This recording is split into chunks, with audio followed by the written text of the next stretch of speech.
আসলে কি এই শীতের দিনে এই রোদ পোহানোর মজাটা সবচেয়ে সুন্দর একটা মুহূর্ত আর সবচেয়ে বেশি মজা লাগে। কারণ এই শীতের সময় আমরা যে এই রোদটা পোহাই, আসলে রোদটা আমাদের গ্রাম্য ভাষায় বলা হয় খুব মিষ্টি মিষ্টি লাগে। আমার কাছে খুব ভালো লাগে এই শীতের দিনে এই রোদ পোহানো।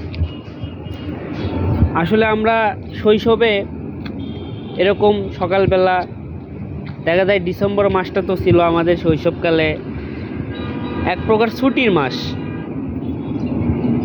ডিসেম্বরের মাঝামাঝি প্রায় স্কুল পড়াশোনা মোটামুটি সব একদম ছুটি হয়ে যেত। এই সময়টা আমরা নানার বাড়ি দাদার বাড়ি ঘুরে বেড়াইতাম, খুব মজা করতাম।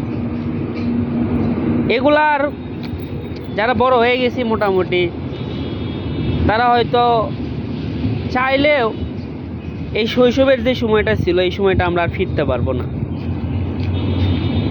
শৈশবটা আসলেই সবার জন্য খুব মধুর একটা স্মৃতি।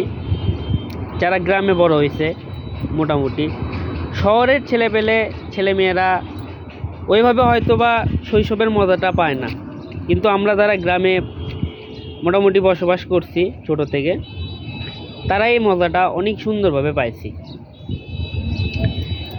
হাজার তপস্যা করলেও এই শৈশবের মজাটা আর ফিরে পাওয়া যাবে না। খুব মিস করি আমরা এই শৈশবটাকে।